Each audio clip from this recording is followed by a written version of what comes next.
Bethlehem, the city of David. No town is as revered as remembered. How familiar the story. And Joseph also went up from Galilee, out of the city of Nazareth, into Judea, unto the city of David, which is called Bethlehem, because he was of the house and lineage of David, to be taxed with Mary, his espoused wife, being great with child.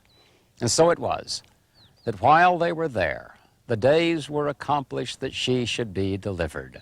And she brought forth her firstborn son, and wrapped him in swaddling clothes, and laid him in a manger, because there was no room for them in the inn. I'm standing in what is known as the Shepherd's Field, just outside the little town of Bethlehem in Israel.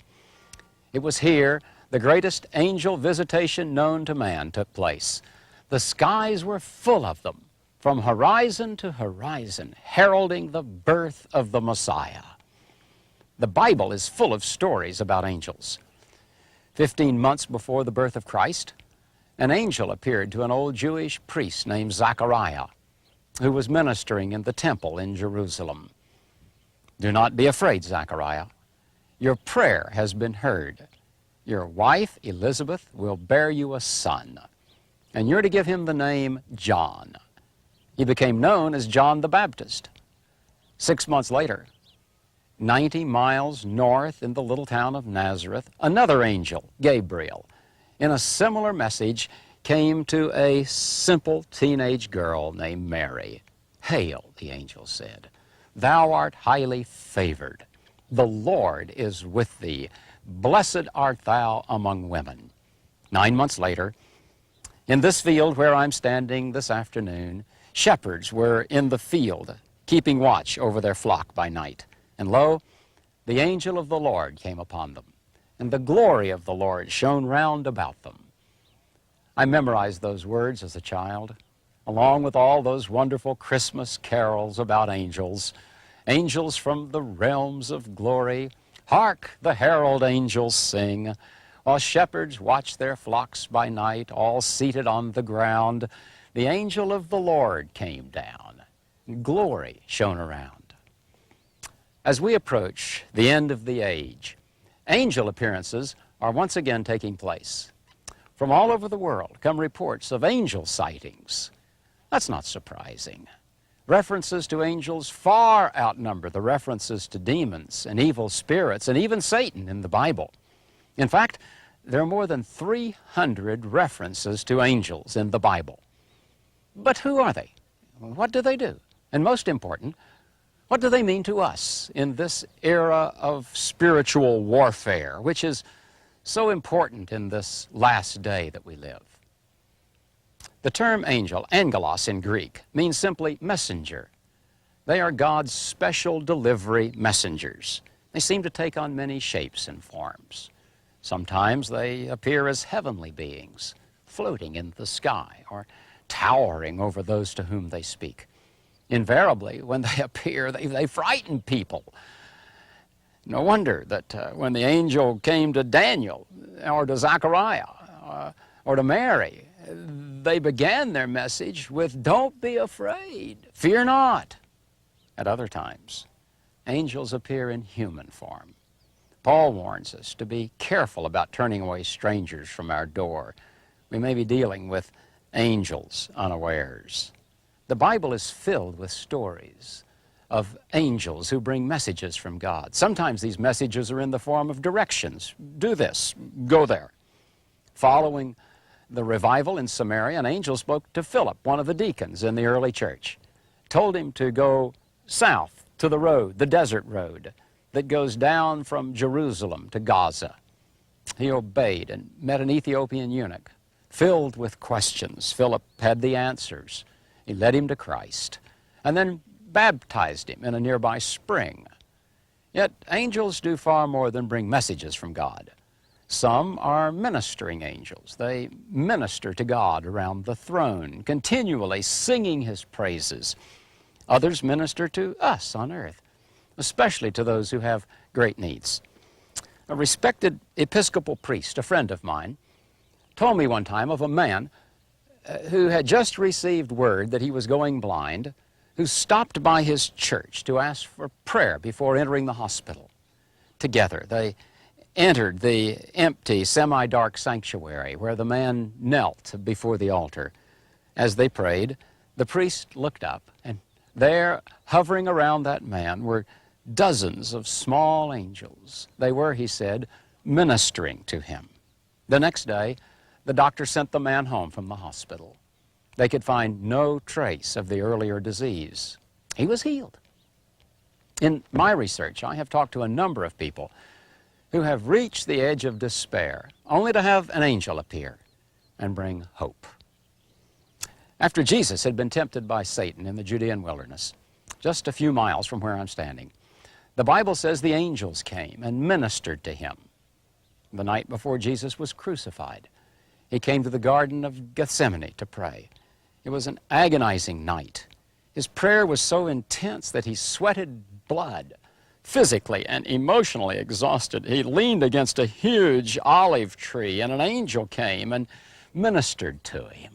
Elijah, fleeing from Queen Jezebel, was in deep despair. He went all the way to the Sinai desert and collapsed under a broom bush and begged God to take his life.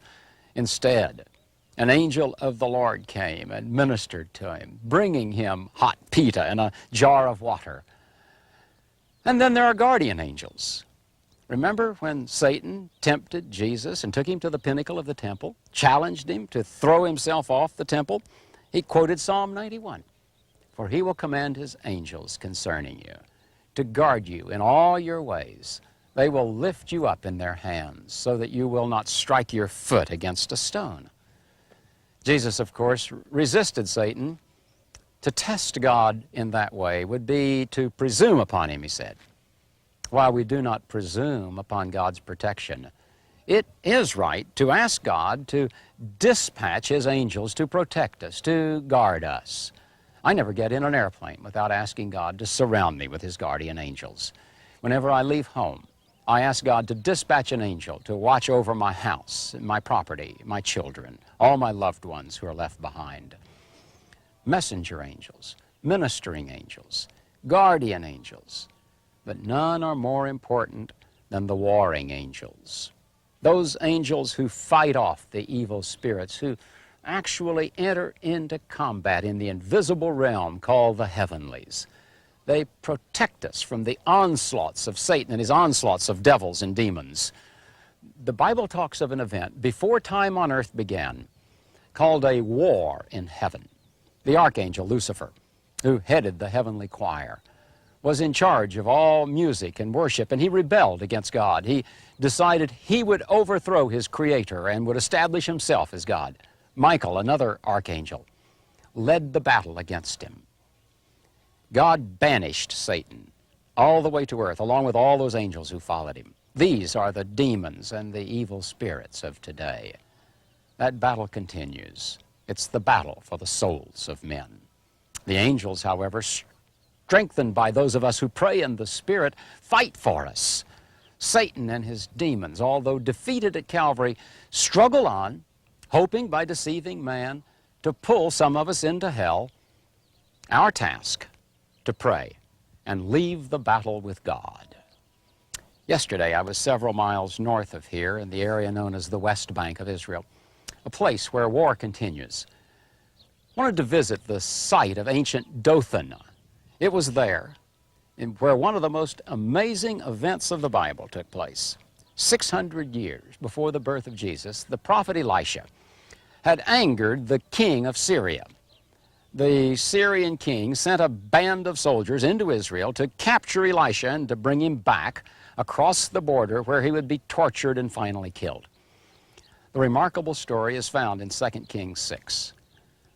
Elisha was camping with his servant in a small tent in a plain similar to this. Early the next morning, Elisha's servant went out of the tent and discovered that they were surrounded by the Syrian warriors who were sneering and gloating. Terrified, the servant rushed back into the tent. "Don't be afraid," Elisha said. "Those who are with us are more than those who are with them." And then he prayed, asking God to show his young servant the army of the Lord. In one incredible moment, God pulled back the curtain that separates the invisible from the visible. And suddenly the servants saw on the mountains all around, covered with angels, mounted on great horses, driving in chariots of fire. The vision lasted but a moment, then the curtain dropped again. Instantly the angels descended into the valley, touching the eyes of the Syrian warriors who were all struck blind. Elisha emerged from his tent, told the Syrians they were in the wrong place and that he would take them where they wanted to go. They were confused, and they followed him deep into the heart of Israel, where they were captured by the Israelites. The king of Syria was so filled with awe that he called off forever all plans to capture Elisha. In 1804, French Emperor Napoleon Bonaparte stood on the beaches of France, staring with frustration across the English Channel towards England. Behind him was the invincible Grande Armée, nearly 200,000 crack French veterans, all eager to crush the hated English and claim Great Britain for France. Everything was ready for the invasion. The transport barges, the escort fleet, the ammunition, the cavalry, artillery, ambulance wagons, even field bakeries. All Napoleon had to do was cross the 28 miles of water in a single night's journey. Yet, for months, Napoleon paced the beach, afraid to set sail. Finally, after a year of waiting, he suddenly turned his huge army around and marched it back into Europe.